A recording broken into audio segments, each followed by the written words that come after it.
مولانا صاحب کہتے ہیں مجھے ایجنسیز نے پکڑ لیا، کسی اور کنٹریز کی ایجنسیز تھی، 65 دن مجھے کال کوٹڑی میں رکھا، بے گناہ تھا کہ میرے ہاتھوں کو باندھ لیا، میرے پاؤں کو باندھ کے مجھے سیدھا لٹایا جاتا تھا، اور جو میرے پاؤں کے تلوے ہیں وہاں بہت شدت سے مجھے مارا جاتا تھا۔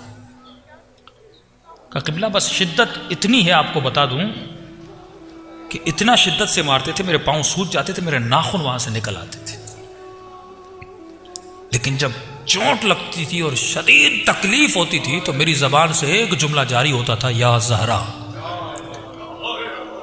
میں بی بی کو بلاتا تھا، کہ پھر مارنے کے بعد 3 گھنٹے مجھے اسی طرح اس حالت میں چھوڑ دیتے تھے۔ کہتے مولانا اللہ گواہ ہے، جب اس شدت میں بی بی کو پکارتا تھا، یہ لوگ باہر چلے جاتے تھے، یا زہرا کہتا تھا، میرے دونوں ہاتھوں کی کڑیاں کھل جاتی تھی۔ جب تک وہ واپس آئے میں بیٹھ کے تھوڑا آرام کرتا تھا، پھر آتے تھے، پھر میں کڑیوں میں اپنے ہاتھوں کو ڈال دیتا تھا۔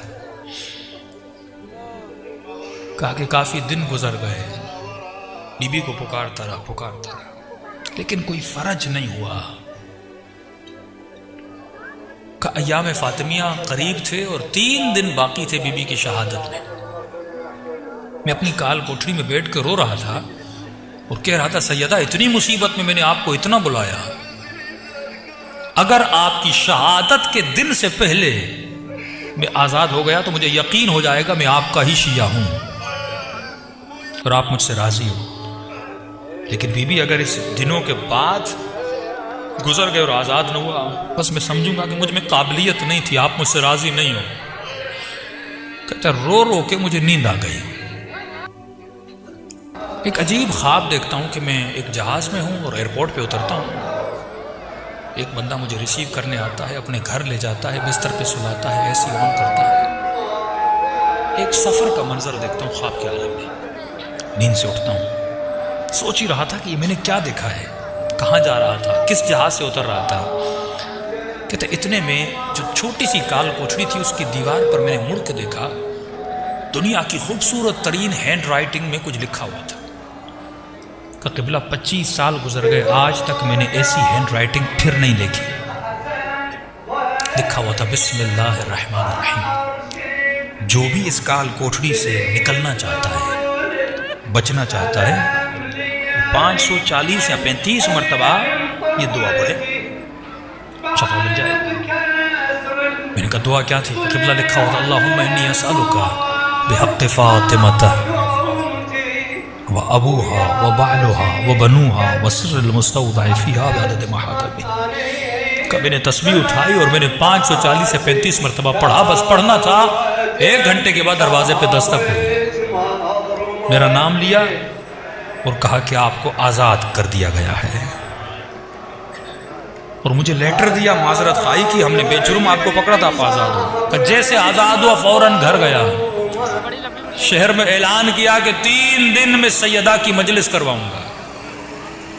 میں نے گھر کے دروازے کے اوپر بینر لگا ہے، یہ مجلس وہ کروا رہا ہے جسے سیدہ نے آزاد کروایا ہے۔ کہ یہ تعبیر تو ہو گئی۔ مولانا میں کراچی آیا، کسی جاننے والے نے افریقہ سے فون کیا کہ ماہ مبارک میں آپ کو ہم افریقہ بلانا چاہتے ہیں، یہ آپ کا ٹکٹ ہے، یہ پیسے ہیں، 2 دن کے بعد آپ کی فلائٹ ہے۔ کہ میں جہاز میں چڑھا، اب جب افریقہ کے ایئرپورٹ پہ اترا، میں نے کہا یہ تو وہی ایئرپورٹ ہے جو خواب میں سیدہ نے دکھایا تھا، یہ تو وہی شخص ہے جس کو میں نے خواب میں دیکھا تھا۔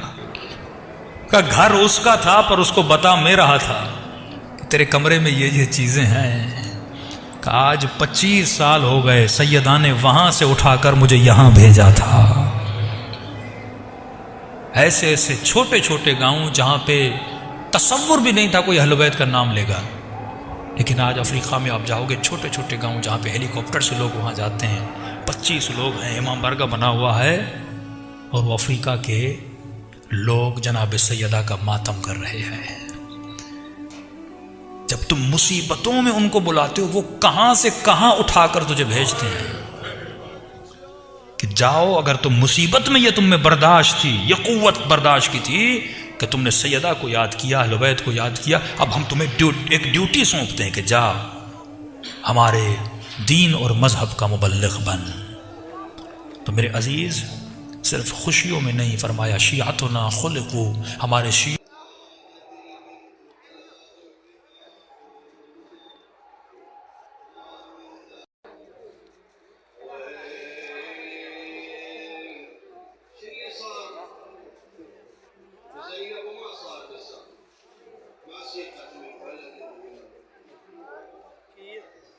ما شمتت بها الأعداء.